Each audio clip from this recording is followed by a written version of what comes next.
नमस्ते। आज के इस खास एक्सप्लेनर में आपका बहुत बहुत स्वागत है। आप सोच रहे होंगे कि एक ग्लोबल सुपर पावर के बनने और दो अजनबियों के बीच प्यार की शुरुआत में भला क्या कनेक्शन हो सकता है ना? चलिए आज इसी मजेदार और गहरी बात को डिकोड करते हैं।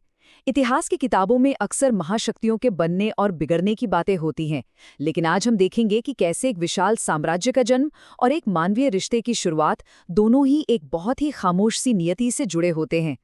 तो बड़ा सवाल ये है, क्या एक देश के बनने और दो दिलों के मिलने के पीछे एक ही खामोश नियति, एक ही डेस्टिनी काम करती है? आज हम इतिहास के एक बहुत बड़े पॉलिटिकल बदलाव को एक बेहद पर्सनल और खूबसूरत सी कहानी के साथ रखकर देखेंगे। ये नैरेटिव हमें बताएगा कि कैसे कोई भी शुरुआत, चाहे वो एक देश की हो या एक रिश्ते की, अपना एक अलग ही रास्ता तय करती है। चलिए शुरू करते हैं हमारे पहले भाग से, शुरुआत, क्रांति और बारिश। जरा इमेजिन कीजिए साल 1917 का रूस। सड़कों पर भूख, गरीबी और गुस्सा पूरी तरह से फैल चुका था। लोग सदियों पुराने जार के शासन से बिल्कुल तंग आ चुके थे।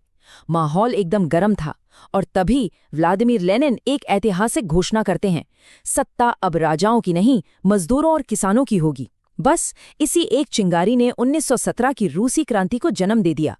भारी उथल-पुथल हुई, महल टूट गए और एक पूरी की पूरी पुरानी व्यवस्था ढह गई।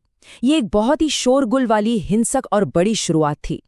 लेकिन अब एक बिल्कुल अलग तरह की शुरुआत को देखते हैं। रोजमर्रा की जिंदगी चल रही थी। पहली नजर में उसे कुछ महसूस नहीं हुआ था, लेकिन किस्मत चुपचाप अपनी कहानी लिख रही थी। वो रोज उसी रास्ते से गुजरती थी और वो हर दिन उसे बस दूर से देखता था। ना कभी बात हुई, ना कोई पहचान थी। फिर एक दिन बारिश शुरू हो गई। सड़क पर सब लोग भाग रहे थे, लेकिन वो लड़की एक पेड़ के नीचे अकेली खड़ी थी। तभी उस लड़के ने अपना छाता उसकी तरफ बढ़ा दिया। लड़की ने पहली बार उसकी आंखों में देखा और शायद वहीं से शुरुआत हुई थी। तो देखिए, एक तरफ है हमारा मैक्रोस्पार्क, 1917 की क्रांति और रेड आर्मी का गठन, जिसने दुनिया का नक्शा ही बदल दिया। और दूसरी तरफ है ये माइक्रोस्पार्क। उस दिन बारिश में दोनों ने सिर्फ कुछ मिनट साथ बिताए, लेकिन यार उन कुछ मिनटों ने ही दिल में जगह बना ली। दोनों ही मामलों में उस एक छोटे से पल ने भविष्य की एक बहुत बड़ी नींव रख दी थी। एक ने इतिहास बदला और एक ने दो लोगों की दुनिया। उस दिन के बाद से क्या हुआ? अब वो लड़का हर सुबह उसी समय निकलने लगा, सिर्फ उसे देखने के लिए। और लड़की भी अब धीरे धीरे मुस्कुराने लगी थी। बिना कुछ कहे दोनों एक दूसरे को समझने लगे थे। फिर एक दिन लड़के ने हिम्मत करके पूछा, तुम रोज यहाँ क्यों आती हो? ध्यान दीजिए, ये कोई लेनिन की तरह लाउड पॉलिटिकल डिक्लेरेशन नहीं था। इसमें एक हिचकिचाहट थी, एक प्यारी सी झिझक थी। लड़की हल्का सा मुस्कुराई और बोली, शायद किसी से मिलने। बस उस जवाब ने उसके दिल की धड़कन बढ़ा दी। यहाँ से उनकी कहानी ने स्पीड पकड़ ली। अब बातें शुरू हो चुकी थीं। सुबह की छोटी छोटी मुलाकातें अब रात की लंबी यादें बन जाती थीं। अब आते हैं दूसरे फेज पर, भाग 2, विस्तार, शक्ति और आदत। वापस जरा इतिहास में चलते हैं। 1922 में जोसेफ स्टालिन के लीडरशिप में एक नया देश बना, सोवियत संघ यानी यूएसएसआर। अब इनका टारगेट था एक्सपेंशन। इसे बड़ा कैसे किया जाए? स्ट्रैटेजी बड़ी सिंपल थी, जो भी उनके आइडियोलॉजी से मैच करता उसे साथ मिला लो। देखते ही देखते यूक्रेन, बेलारूस, कजाकिस्तान और उज़्बेकिस्तान जैसे कई इलाके इस नए ढांचे का हिस्सा बनते चले गए। सोवियत संघ बहुत तेजी से अपनी बाउंड्रीज बढ़ा रहा था। फिर आया second world war. Nazi Germany को हराने के बाद, जिसकी बहुत भारी कीमत लाखों लोगों की जान देके चुकानी पड़ी थी, सोवियत सेना पूर्वी यूरोप तक पहुंच गई। इसके बाद उन्होंने पोलैंड, हंगरी, रोमानिया और पूर्वी जर्मनी में अपनी सपोर्ट वाली सरकारें बिठा दी। इसका इम्पैक्ट क्या हुआ?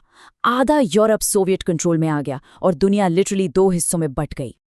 अब जरा कोल्ड वॉर के इस ग्लोबल एक्सपेंशन को उस कपल के इमोशनल एक्सपेंशन से कंपेयर करके देखिए। एक तरफ सुपर पावर एशिया, अफ्रीका और क्यूबा तक अपना दबदबा बढ़ा रही थी और दूसरी तरफ वो दोनों घंटों बातें करते, लेकिन फिर भी दिल भरता नहीं था। विस्तार यानी फैलाव दोनों जगह हो रहा था। एक तरफ ताकत और पावर का खेल चल रहा था और दूसरी तरफ जज्बातों का।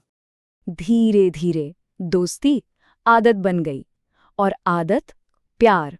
अब हालत ये थी कि अगर एक दिन भी बात ना हो तो बेचैनी होने लगती थी। उसकी हंसी उस लड़के के दिन की सबसे खूबसूरत चीज बन चुकी थी और लड़के की फिक्र उस लड़की को दुनिया की सबसे खास फीलिंग देती थी। ये होता है असली प्यार। यहाँ से हम पहुँचते हैं तीसरे पड़ाव पर, भाग 3, शिखर, संघर्ष और इकरार। एक बात सोचिए, जब कोई चीज, चाहे वो कोई देश हो या किसी का दिल, अपने ब्रेकिंग पॉइंट पर पहुंच जाती है, तब क्या होता है? कोल्ड वॉर का तनाव और उस प्रेम कहानी के जज्बात दोनों ही अब एक ऐसे पीक पर आ चुके थे जहां से कुछ न कुछ बड़ा होना बिल्कुल तय था। महाशक्ति सोवियत संघ के लिए वो ब्रेकिंग पॉइंट आया 1980 के दशक में।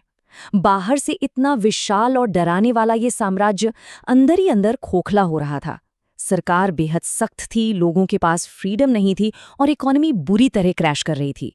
जनता पूरी तरह से थक चुकी थी। मतलब एक सुपर पावर अपने ही बनाए सिस्टम के बोझ तले दबने लगी थी। और ठीक उसी समय हमारी दूसरी कहानी में भी एक ब्रेकिंग पॉइंट आता है। फीलिंग्स इतनी बढ़ चुकी थी कि अब संभाले नहीं संभल रही थी। फिर एक रात लड़के ने कांपती आवाज में कहा, मुझे नहीं पता ये कब हुआ, लेकिन अब तुम्हारे बिना कुछ अच्छा नहीं लगता। ये कोई पॉलिटिकल दबाव नहीं था, ये बस एक इंसान का अपनी फीलिंग्स के आगे पूरी तरह से सच्चा और कमजोर हो जाना था। और अब हम आते हैं अपने आखिरी हिस्से पर, भाग 4, नियति, इतिहास और प्रेम। सोवियत संघ में मिखाइल गोर्बाचेव ने सिस्टम को बचाने की बहुत कोशिश की, लेकिन हालात हाथ से निकल चुके थे। 1990 तक आते आते दशकों से साथ जुड़े देश एक एक करके अलग होने लगे और फाइनली 1991 में दुनिया की सबसे बड़ी महाशक्तियों में से एक सोवियत संघ पूरी तरह से टूट गया।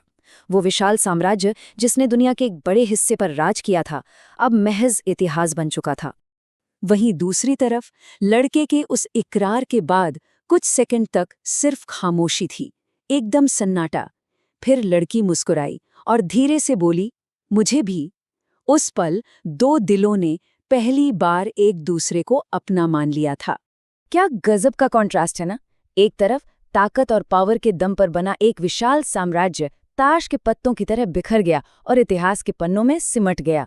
वहीं दूसरी तरफ उन दोनों के बीच न कोई बड़ा वादा था, न महंगी चीजें, बस सच्चा साथ था। और वहीं से एक खूबसूरत प्यार की कहानी शुरू हुई। ये हमें साफ साफ बताता है कि जो चीजें दबाव से बांधी जाती हैं वो अक्सर टूट जाती हैं, लेकिन जो सच्चे साथ से जुड़ती हैं वो हमेशा के लिए टिक जाती हैं।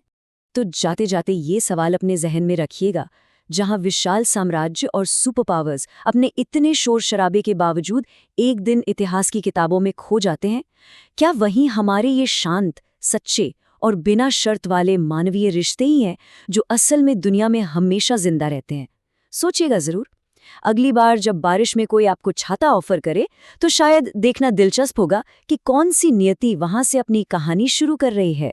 इस एक्सप्लेनर से जुड़ने के लिए आपका बहुत बहुत शुक्रिया।